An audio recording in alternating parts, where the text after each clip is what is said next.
مساء الخير.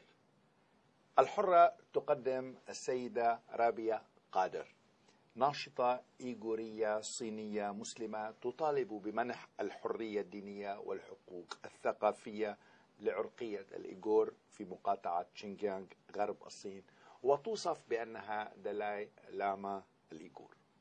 من أقدر وأغنى نساء الأعمال في العالم، جمعت ثروة في أحد أفقر أقاليم الصين الدولة الشيوعية. نائب بمجلس مقاطعة شينجيانغ قبل أن تختار الحكومة المركزية ممثلة رسمية للصين في مؤتمر الأمم المتحدة العالمي للمرأة في بكين في العام 95. كما تم اختيارها أيضا عضوة باللجنة الاستشارية السياسية للشعب الصيني قبل اتهامها بتسريب أسرار الدولة لجهات أجنبية، وأن تسجن 5 سنوات نفيت بعدها إلى الولايات المتحدة في العام 2005. السيدة قادر رئيس المؤتمر العالمي الإيغوري تصدرت وسائل الإعلام إثر الاضطرابات الدموية التي هزت إقليم شينجيانغ الغربي الصيني الذي تقطنه غالبية مسلمي الصين. نحاورها على خلفية الاضطرابات الأخيرة التي شهدها هذا الإقليم، الأسباب والحلول الممكنة لهذه الأزمة. أهلا بك على قناة الحرة. هل سيدة رابية التحرك الشعبي الإيغوري الذي يحصل في الإقليم هو مجرد رد فعل عادي على قتل مواطنين إيغوريين في أحد المصانع من قبل مواطنين آخرين من قوميات الهان، أم أن القضية هي أبعد من ذلك بكثير وأبعد من حادث عادي على الأقل؟ هناك أسباب أكثر من ذلك في تركستان الشرقية. نسمي بلادنا تركستان الشرقية، ولكن الصين غيرت اسمها إلى شينجيانغ بعد احتلالها. لطالما كان شعب الأويغور مستقلا عن الصين، وقد أعلن شعب الأويغور الاستقلال مرتين في القرن الأخير. كانت أول مرة عام 1933 والثانية عام 1944، وقد احتلت الصين تركستان الشرقية عام 1949. بعد ذلك منحت الحكومة الصينية شعب اليوغور مبدئيا ما يسمى بإقليم شينجيانغ يوغور المستقل، ووعدتنا بالحكم الذاتي، ووعدت باحترام لغتنا وديننا الإسلامي وثقافتنا الإسلامية، ووعدت بتنمية اقتصادنا بإدخال التقنيات الحديثة للمستوطنين الصينيين.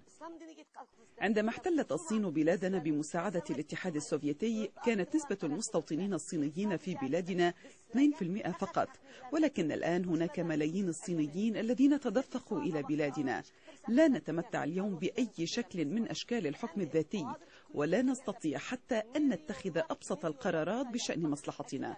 فخلال 60 عام الماضية مثلا من الحكم الصيني لم يتمتع شعب اليوغور المسلم بيوم سلام واحد. عانت كل العائلات اليوغورية الكثير، وهناك شخص معتقل بشكل أو بآخر من كل عائلة بتهم مختلفة. تكون التهم أحيانا التطرف الديني، وأحيانا النزعة الانفصالية، وفي أحيان أخرى الإرهاب. تختلف التهم باختلاف الوضع والزمان.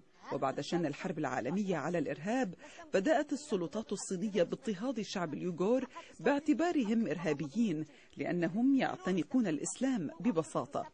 وقبل هذه الحقبة كانت النزعة الانفصالية تستخدم مبررا لاضطهاد شعب اليوغور، وبالتالي تعد الاضطرابات الأخيرة نتيجة لعدوان الصين الذي دام 60 عاما على ديننا، وملاحقتها لشعب اليوغور، ونقضها لوعودها التي قطعتها لنا، ومحاولاتها لإبادة المسلمين اليوغور والقضاء على هذا الشعب. كان المسلمون اليوغور يعانون مما لا يحتمل، ولهذا عندما وقع القتل في مصنع غواندونغ للألعاب انطلقوا إلى الشوارع احتجاجا على الظلم. دعني سوف أدخل سيدة قدير بمعظم التفاصيل التي ذكرت، إنما هل أفهم من الإجابة التي حصلت عليها أن ما يجري الآن في هذا الإقليم يمكن أن نصفه بالانتفاضة، أم أن الكلام عن انتفاضة قد يعتبر مبالغة؟ ماذا تصفين الأحداث الجارية الآن؟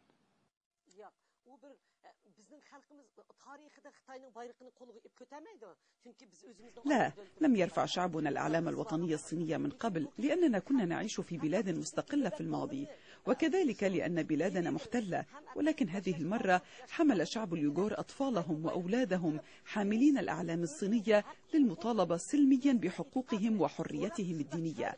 لهذا فإن هذا الاحتجاج ليس شغبا أو ثورة، إنه احتجاج سلمي، ولكن الحكومة الصينية استخدمت قوات الشرطة ونشرت أيضا الجيش الدائم لقمع المتظاهرين.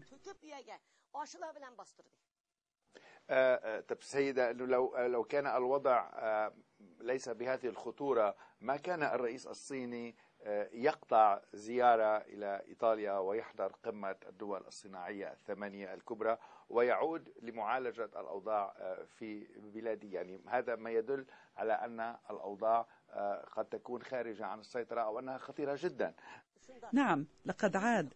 ظننت أنه عاد إلى بكين من إيطاليا لمعاقبة المسؤولين الذين أمروا بهذا القمع الوحشي لهذه المظاهرة السلمية، ولكنه قال إنه يجب معاقبة المتظاهرين بشدة، لأن المظاهرة انطلقت بتحريض مني، ربيعة قدير، وإرهابيين آخرين.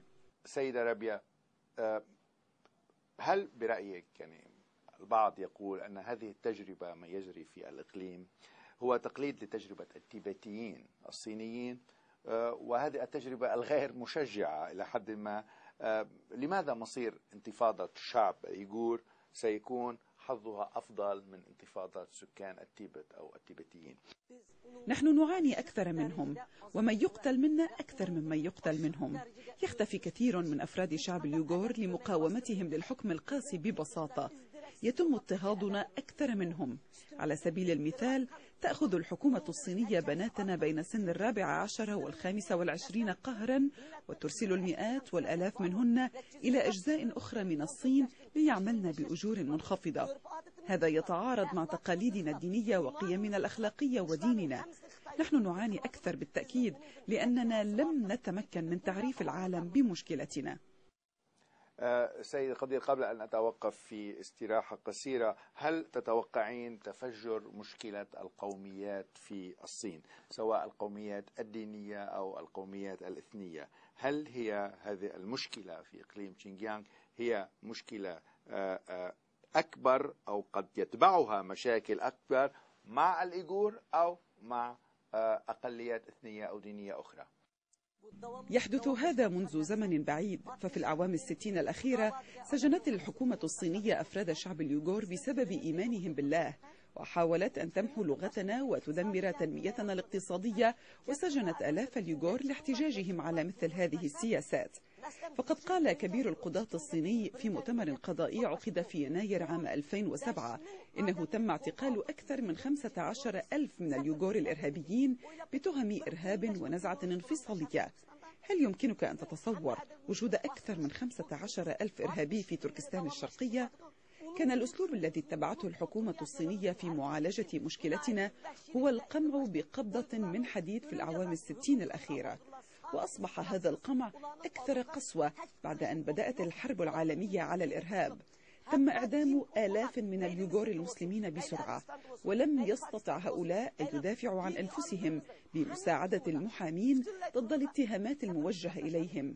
وكذلك قامت الحكومة الصينية باعتقال كل الباحثين اليوغوريين الذين كانوا يدرسون الإسلام في مصر والسعودية وباكستان بتهمة النزعة الانفصالية. وبهذا يتم استخدام هذه الأزمة لمهاجمة هويتنا الدينية وأسلوب حياتنا وديننا، ويصل هذا إلى مستوى الإبادة الجماعية الثقافية. فقد دمرت الصين مثلا إحدى أقدم مدارسنا الدينية في كاشغار، وقد كان عمرها يزيد على 1000 عام. أعزائي المشاهدين، سوف نتوقف في استراحة أولى، نعود بعدها إلى السيدة ربيعة قدير، وسوف نتحدث إذا ما كانت أحداث إقليم شينجيانغ لها علاقة بتمدد ونمو حركات الإسلام السياسي في العالم، فابقوا معنا.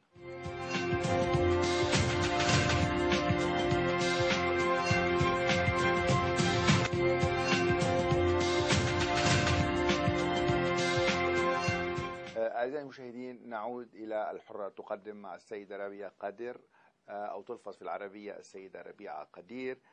وقبل أن ندخل في تفاصيل ما يجري وعلاقة هذه الأحداث بحركات الإسلام السياسي في العالم، أريد أن أعرف رأيك. هل الصين قد تتفكك يعني وتدخل إلى عالم الدويلات، أم أن المناخ الدولي لن يسمح بذلك؟ يعني هل المناخ الدولي برأيك سيدة رابية ملائم لزعزعة الدولة المركزية في الصين في هذا الوقت بالذات؟ ما أنا بالميمان، لكن من خلقهم أذن أركلك وشون كراش قواتهم. لا أدري، ولكن الشعب يكافح من أجل حريته. أما مسألة تفكك الصين، وما إذا كان المجتمع الدولي يؤيد تفكك الصين، فإنها مسألة لا تهمني كثيرا. مع ذلك كان الشعب يكافح بسلام من أجل حقوقه وحريته، وهذا أكثر ما يهمني. من واجب المجتمع الدولي أن يساعدنا كشعب عانى تحت الحكم الصيني لزمن طويل، وأن يطلب من السلطات الصينية أن توقف أعمالها القمعية في تركستان الشرقية. هذا هو ما يدفع شعب اليوغور إلى متابعة كفاحه السلمي بهدف كسب دعم المجتمع الدولي.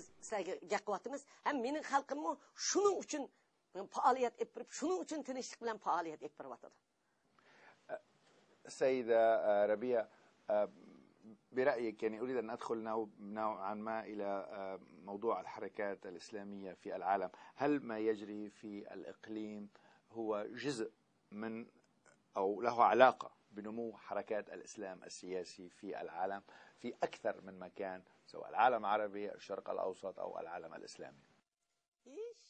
قطعا لا علاقة على الإطلاق.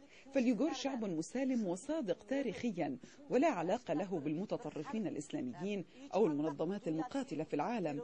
أعتقد أنهم لا يعرفون حتى بوجود مثل هذه الجماعات أو المنظمات. يعني يحكى أن هناك حسب روايات قد تكون تطلقها السلطات الصينية، لا أدري، أو بعض وسائل الإعلام، أن هناك عناصر متشددة دينيا قد تكون وراء الأحداث الأخيرة. السلطات الصينية تتحدث عن دور للقاعدة كما ذكرت، وتقول أنهم تلقوا تدريبات في الخارج على أيدي مقاتلي تنظيم القاعدة، أو لهم علاقات على الأقل علاقات لوجستية مع هذا التنظيم. تستخدم الصين هذا حجة لتضليل المجتمع الدولي وللاستمرار في قمعها لتركستان الشرقية. وكما ذكرت سابقا، منذ 11 من سبتمبر بدأت الصين باستخدام الحرب العالمية ضد الإرهاب لتبرير قمعها الوحشي لليوغور، وقد شنت حملات سياسية ضد شعب اليوغور بينما لم تجرؤ من قبل على القيام بذلك. تقوم الحكومة الصينية باعتقال اليوغور وقتلهم بتهمة الإرهاب والتطرف، والحكومة الصينية بحاجة إلى جماعة من المتطرفين في الواقع لتبرير قمعها لشعب اليوغور في تركستان الشرقية.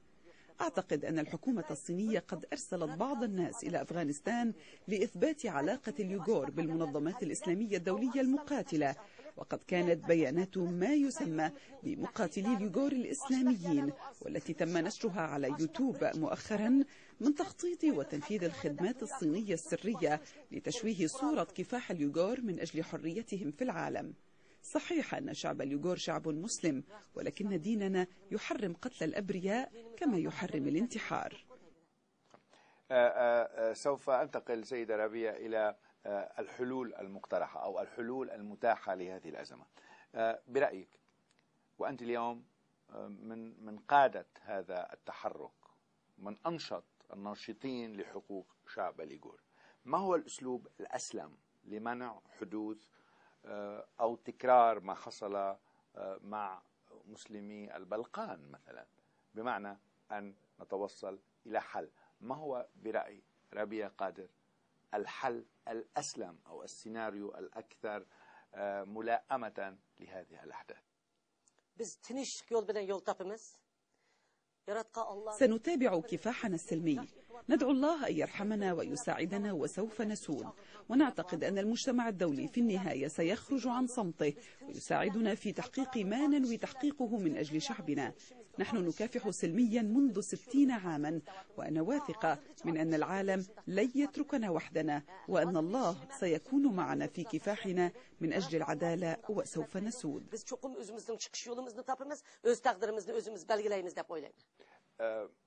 أريد منك أن تختصري أو تقولي لي ما هي الصورة التي برأسك أو برأيك للحل للمشكلة الحالية عمليا. ماذا تقترح رابية قادر لحل هذه المشكلة؟ يعني ماذا تطلبين من السلطات الصينية عمليا؟ أولا، يجب على الحكومة الصينية أن تطلق سراح جميع اليوغور الذين تم اعتقالهم خلال المظاهرة الأخيرة.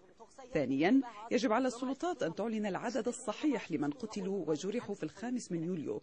وقد نشرت العديد من المواقع الصينية الإلكترونية مقالات تقول إن قوات الأمن الصينية أطفأت الأنوار ذلك المساء وأطلقت النار دون تمييز بين الحشود، ما أدى إلى مقتل وإصابة الآلاف. ونسمع أيضا أن أكثر من 1000 جريح قد اختفوا. لذا آمل أن يقوم المجتمع الدولي بما في ذلك الأمم المتحدة والولايات المتحدة والعالم الإسلامي إلى جانب الكونغرس اليوغوري بإرسال وفد للتحقيق فيما حدث ومعرفة العدد الصحيح للقتلى. يجب منح الإعلام الدولي تصريح دخول غير مقيد إلى المنطقة. ثالثا، يجب على الحكومة الصينية أن تغير سياساتها القمعية التي تطبقها على شعب اليوغور، وإلا فإن شعب اليوغور لن يقبل بحكم الصين القاسي بعد الآن، وفي حالة كهذا يصبح الوضع أكثر توترا. وأفضل طريقة لحل المشكلة هي أن تبدأ الحكومة الصينية حوارا مع كونغرس اليوغور العالمي بهدف معالجة المطالب المشروعة لشعب اليوغور. ويجب على الحكومة الصينية أن تستمع إلى الممثلين الحقيقيين لشعب اليوغور من أمثالنا لا من أمثال نور بكري الدمية المعينة من قبل القادة الصينيين. بعد ذلك يمكن حل المشكلات. سوف أعود إلى بعض النقاط التي ذكرتها سيدة قادر، إنما هل أريد إجابة واضحة وصريحة، هل تطالبين الحصول على وطن مستقل للإيغوريين للشعب الإيغوري؟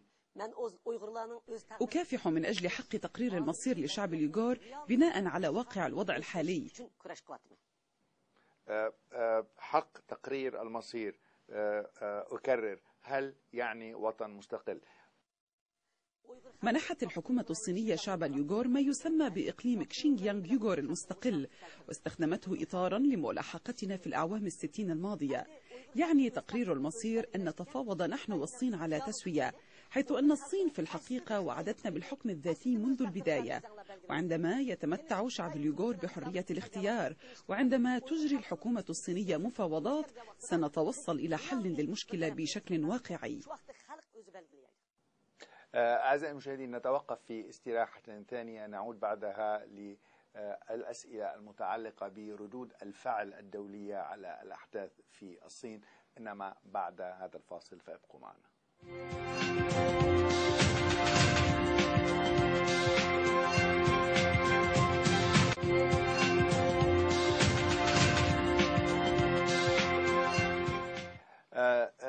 أدخل الآن بتفاصيل ردود الفعل الدولية.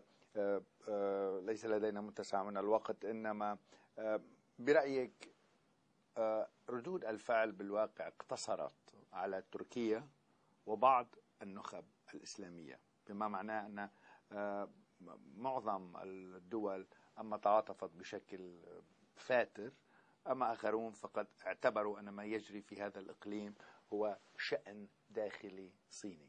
ماذا تقولين؟ حقيقة شندق bizning munayet işimiz pişiyotidu. Türkiye hükümeti bizge çıktı. هذا صحيح تماما. نشعر بخيبة الأمل أيضا. كانت تركيا مهتمة بوضعنا، وكذلك الدول الغربية تهتم بمصلحتنا وتدعمنا، الكونغرس ومجلس الشيوخ في الولايات المتحدة. وقد كتب بعض الأعضاء خطابات إلى الوزير كلينتون والرئيس أوباما بشأن وضعنا، كما عقد بعضهم مؤتمرات صحفية بالنيابة عنا. وسيتم عقد جلسات لمناقشة وضع شعب اليوغور، أي أنهم مهتمون فعلا. ولكن الحقيقة هي أن الإدارة لم تتخذ موقفا قويا، فهي تؤيد الأمم المتحدة والبرلمان الأوروبي في مواقفهما، ولم يتخذ قادة الدول الإسلامية مواقف جادة من هذا الموضوع.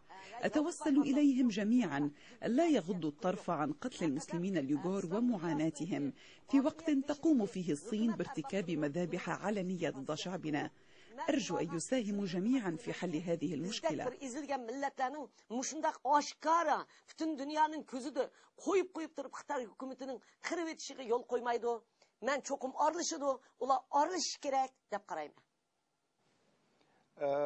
أريد أن أفهم منك موقفا أكثر وضوح تجاه ردود فعل الدول الإسلامية. هل تتوقع ربيع قدر دعما فعالا أو إجراءات محددة من الدول الإسلامية لدعم الموقف في الإيغور؟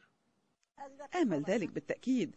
يجب على الدول الإسلامية والعالم الإسلامي أن تهب لمساندتنا، حيث أن الحكومة الصينية تضطهدنا بحجة أننا إرهابيون ومتطرفون دينيا بسبب اعتناقنا للإسلام بالتحديد. ويجب أن يعلموا أن الصين تخدع الغرب بزعمها أننا متطرفون، كما تخدع العالم الإسلامي في الوقت نفسه بقولها إننا موالون للغرب. لا أصدق أن العالم الإسلامي سيقف موقف المتفرج أمام معاناة اليوغور المسلمين، بينما تمنعنا الحكومة الصينية من أداء صلواتنا والصيام خلال شهر رمضان المبارك وتعليم الإسلام لأولادنا. أعتقد أن واجبهم الأخلاقي والديني يحثهم على مساعدتنا. يجب على جميع هذه الدول الإسلامية أن تحتج وتقدم شكوى رسمية إلى وزارة الخارجية الصينية بشأن معاناتنا، وذلك بإصدار بيان بهذا الشأن. إنما سيدة ربيع، هناك من يقول أن هناك رعاية خارجية إلى حد ما لإيقاظ المشاعر الدينية الدفينة لدى الأقليات في الصين. هل هذا صحيح برأيك؟ لم يحرض أحد عليها، إن القمع الصيني هو الذي حرض عليها. فكلما حدث شيء وانقضت القوات الصينية على المتظاهرين لفرض النظام، تقول الحكومة الصينية إن أمريكا حرضت على ذلك، أو العالم الإسلامي حرض على ذلك، أو تركيا حرضت على ذلك، أو ربيعة قدير حرضت على ذلك. وإذا كنت أنا والعالم الإسلامي قد حرضنا على ذلك هذه المرة، فمن الذي حرض على مظاهرة تيانانمان؟ زعم الصينيون أن أمريكا حرضت عليها بعد أن قتلوا أفراد شعبهم. فكر في الأمر، لقد لاموا دالاي لاما على الشغب في التيبت العام الماضي. إنما السيدة ربيع، وجود قيادات الانتفاضة الإيغورية في الولايات المتحدة الأمريكية، يعني حضرتك مقيمة منذ العام 2005 في الولايات المتحدة، كذلك أمر زوجك وعدد آخر من قيادات هذا المؤتمر، يعني يثير هذا الموضوع أكثر من سؤال لدى أكثر من جهة، لا سيما لأولئك المتابعين للشأن الصيني. ماذا تقولين عن وجود معظم القيادات في الولايات المتحدة؟ من ما خطاي özümnің شرق تركستان دولتم دتم özümnің دولتمdə turvatqa vaqt. كنت في تركستان الشرقية بلادي. كنت عضوا في برلمان الصين، وكنت عضوا في المؤتمر الاستشاري السياسي الصيني.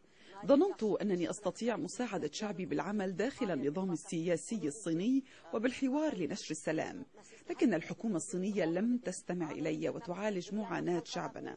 بعد ذلك قررت أن أدع العالم يعرف بما يحدث لنا. أعددت تقريرا بأسماء اليوغوريين الذين تم إعدامهم، وتم اعتقالي عندما كنت أحاول الالتقاء بعضو من وفد الكونغرس الأمريكي، وفر زوجي إلى المنفى بعد أن كادوا يعتقلونه لكتابة 4 مقالات تنتقد الحكم الصيني. ثم بعد أن ضغطت الحكومة الأمريكية على الصين بشدة، وبعد أن قدم زوجي وأولادي أكيدا وكيكينوس ومصطفى وريلا التماسا إلى الحكومة الأمريكية ومنظمات حقوق الإنسان، تم إطلاق سراحي. هكذا وصلت إلى هنا. تم سجني لحوالي 6 سنوات من قبل السلطات الصينية.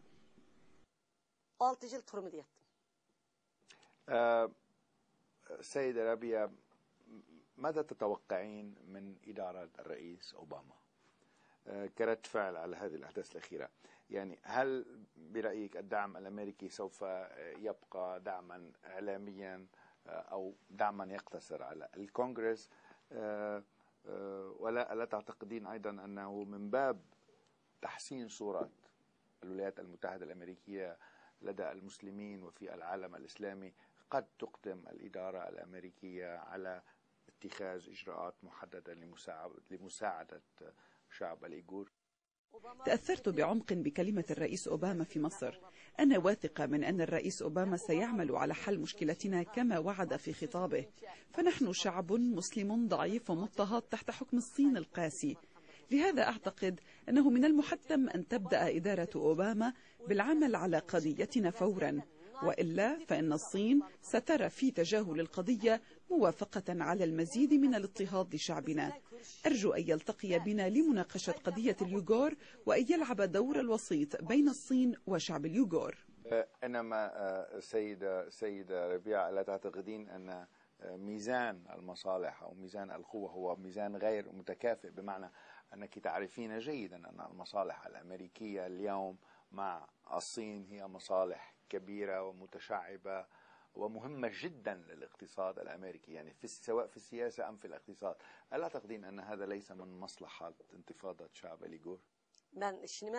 أؤمن بأن الولايات المتحدة ستلتزم على الدوام بالمبادئ الأساسية لاحترام حقوق الإنسان وحماية المضطهدين بغض النظر عن العلاقات الاقتصادية بين الصين والولايات المتحدة. لهذا أعتقد أن السياسة الأمريكية الخاصة بحقوق الإنسان لن تتغير، وسأظل أدعو المجتمع الدولي دائما إلى الاهتمام بوضعنا.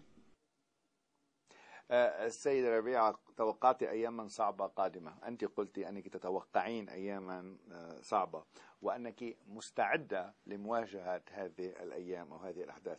ألا تعتقدين أن وجودك في الولايات المتحدة الأمريكية، وجودك في المنفى، هو عقبة أمام تحركك ونشاطك وتمكنك من مساعدة شعبك في الصين؟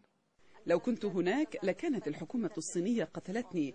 عندما كنت في السجن الصيني قيل لي أنني سأخرج ميتة، ولكن منظمات حقوق الإنسان الأمريكية أنقذت حياتي، ولدي في السجن الآن، وقد تم سجن زوجي لمدة 9 سنوات.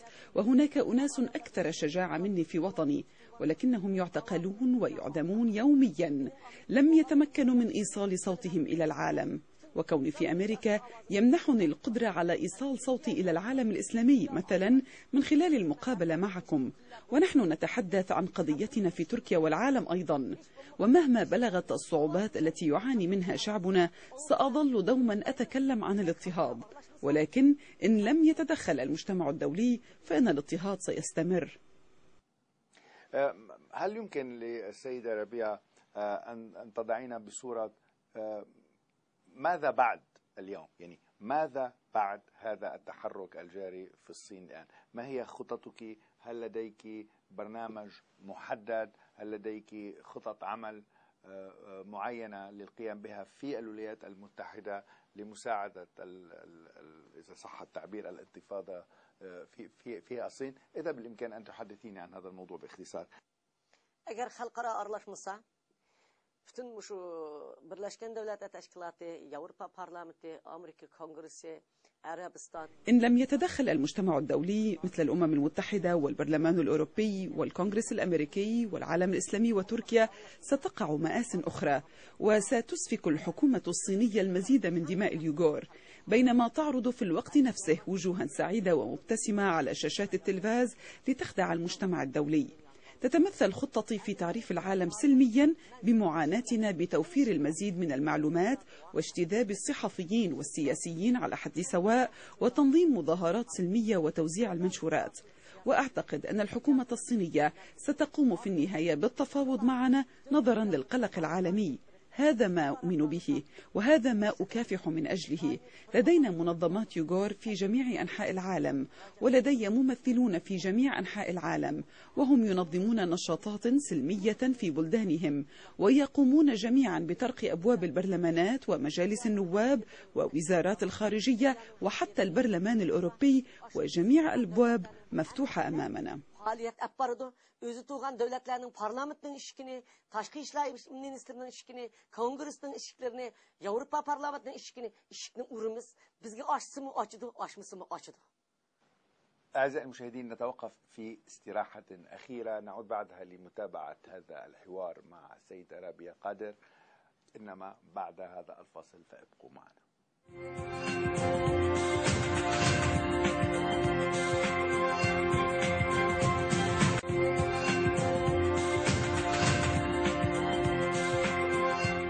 أعزائي المشاهدين، نعود إلى الحرة تقدم الجزء الأخير من هذه الحلقة مع السيدة رابية قادر. سيدة رابية، هل أنت على تنسيق مع الدلاي لاما؟ هل هناك تنسيق، تعاون، اتصالات؟ ما هي علاقتك بالدلاي لاما؟ مصيران متشابهان، لطالما تبادلنا الدعم، وكلما مررنا بمشكلة يهبون لمساعدتنا، وكلما واجهوا مشكلة نهب لمساعدتهم، ولا أستطيع التعليق على المسائل الأخرى. إنما لم أفهم سيدة رابية ماذا نعني بالدعم. هل الدعم هو فقط من بعيد، أم أن هناك علاقات منسقة بين شعبين أو طائفتين تسعيان إلى الأهداف نفسها؟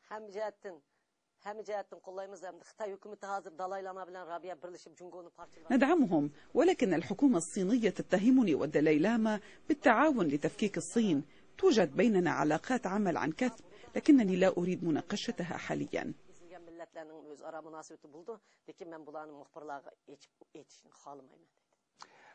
سيدة رابية، هل تتوقعين في خضم هذه الأزمة أن تتصل بك السلطات الصينية وأن تدعو رابية قادر إلى حوار ما أو إلى التفاهم حول ما يجري في الصين؟ يعني هل كلامي هذا هو خيالي غير واقعي سوريالي، أم أن هذه الخطوة أنت تتوقعينها برأيك؟ اعتبرت الحكومة الصينية شعب تيبت شعبا عدوا، وقالت إنها لن تتفاوض معه أبدا. هذا ما تقوله، لكنني أعتقد أن الصين ستجلس في النهاية على طاولة المفاوضات، ويعتمد هذا على موقف القوى الكبرى في العالم أيضا. الآن العلاقات مقطوعة تماما بين الشعب الإيغوري أو القيادات الإيغورية والقيادة الصينية، أم أن هناك اتصالات سواء مباشرة أو اتصالات غير مباشرة مع وسطاء أو أفرقاء آخرين؟ بتاتا لا يوجد أي علاقات، لا مباشرة ولا غير مباشرة. لم يحدث ذلك حتى الآن. تتهمني الحكومة الصينية على الدوام بأنني عدوة للدولة وبأنني إرهابية، فكيف يمكن البدء بأي حوار؟ هل لا يزال وأنت سيدة أعمال ناجحة وتعدين من أغنى أغنياء الصين، هل لا يزال لربيعة قدير أعمال في الصين أو أنشطة اقتصادية حتى اليوم؟ صدرت الحكومة الصينية جميع أعمالي. مما تعيش اليوم السيدة، كيف تستطيعين تأمين مقتضيات حاجاتك حياتك، وكذلك الأمر القيام بهذا النشاط دفاعا عن حقوق الشعب الإيغوري من الولايات المتحدة الأمريكية؟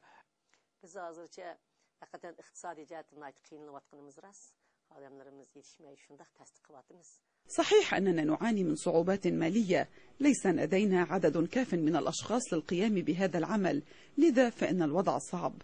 لا نحظى بالدعم المالي الذي يحظى به شعب التيبت.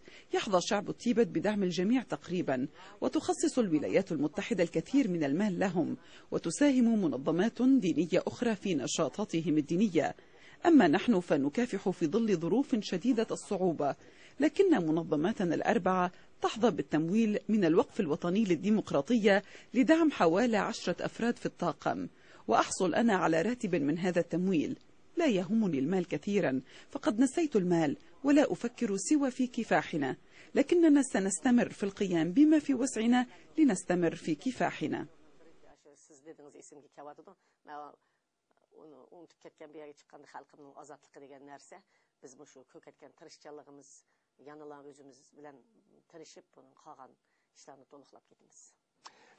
بالوقت المتبقي سيدي قادر، أريد أن أدخل فيك عدد من الأسئلة العامة. السؤال الأول، هل من مصلحة المسلمين في العالم الصدام مع الكتل الحضارية الكبرى مثل مع الهندوس، مع الكونفوشية، مع الأرثوذكس، مع اليونانيين وغيرهم؟ يعني برأيك الذي يجري اليوم كيف تقيمينه؟ أنه هناك مشكل بين المسلمين وعدد كبير من الحضارات، لماذا؟ Bu yaxşı əməz. هذا ليس جيدا، القمع ليس جيدا، يجب أن تكون هناك مساواة. هذا ليس صراعا بين المسلمين والجماعات الدينية الأخرى. أعتقد أن هذا صراع من أجل الحرية، لا صراعا بين المسلمين والديانات الأخرى، فهو إما من أجل الحرية أو من أجل الوطن. لهذا لا أظن أنه صراع ديني. لقد ذكرت البلطيق وكشمير، وكل ذلك صراع من أجل الحرية والمطالبة بالحقوق والاستقلال.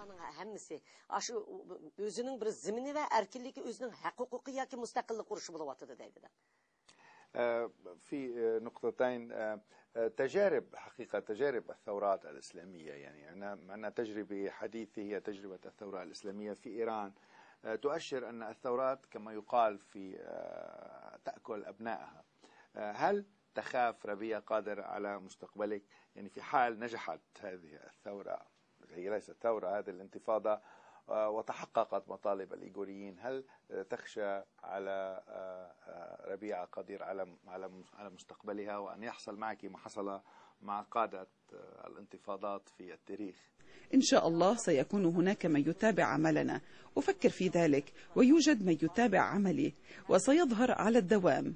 كان لدينا قادة في الماضي رحلوا، لكن ظهر غيرهم الكثير، ثم رحل الجدد وظهرت أنا بعدهم، وسيظهر الكثير بعدي. أنشئ كذلك خلفاء جدد بين المفكرين والشباب وحتى بين أطفالي، وأرجو من الله أن يخلفوني ويتابعوا عملي، وبحلول ذلك الوقت أرجو من الله أن تكون بلادي حرة وأن يكون شعبي قادرا على تقرير مصيره بنفسه.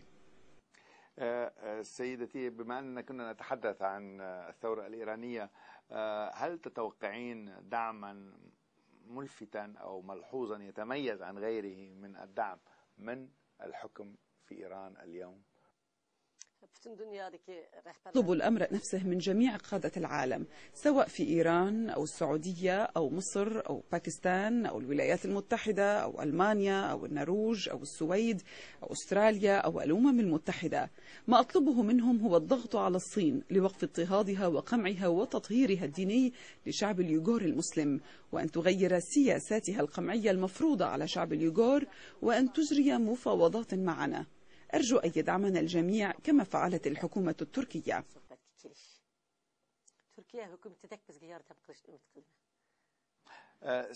سيدة ربيعة، هل تنوين زيارات تركيا؟ في بعض وسائل الإعلام تحدثت أنك سوف تزورين تركيا، هل هذا صحيح؟ أعمل بجد هنا لإثارة استجابة أقوى من الحكومة الأمريكية. أقوم ببعض الأمور في الأمم المتحدة أيضا. بعد ذلك سأقدم طلبا للحصول على تأشيرة وسأزورها في المستقبل القريب إن شاء الله. سيدة ربيعة، هل يمكن أن تنتقلي للعيش في تركيا، أن تغادري الولايات المتحدة وتنتقلي إلى مكان أقرب إلى الإقليم، وأن تصبحي من السكان، يعني تتابعين ما يجري من الأراضي التركية بدل أن تكوني من الولايات المتحدة الأمريكية؟ إنها وطني الثاني، لا أستطيع أن أعيش بشكل دائم في جزء آخر من العالم. سأعود إلى وطني عندما يصبح حرا. السؤال الأخير سيدة ربيعة، أنت كنت سيدة أعمال، جمعت ثروة كبيرة، تعيشين برخاء ورفاهية، أنه الآن انتقلت إلى السياسة وإلى عالم يختلف تماما عن العالم الذي نجحت فيه وكنت رائدة. أول سؤال، هل تندمين؟ هل هناك نوع من الندم؟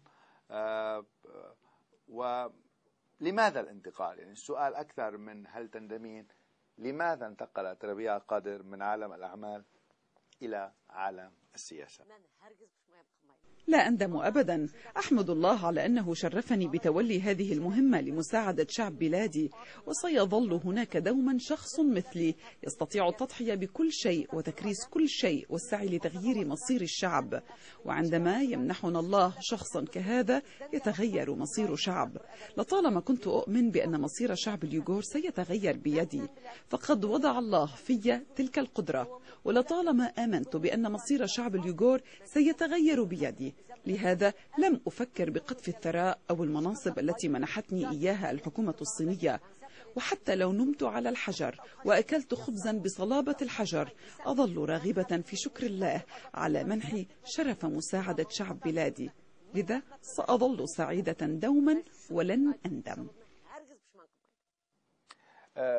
شكرا سيدة ربيعة على هذا اللقاء. نأمل أن تتحقق مساعيك وآمالك، ونتمنى لك حظا موفقا في هذه المساعي. أعزائي المشاهدين، نشكر حسن متابعتكم هذه الحلقة من الحرة تقدم، على أمل أن نلتقي معا في حلقات قادمة. تصبحون على ألف خير.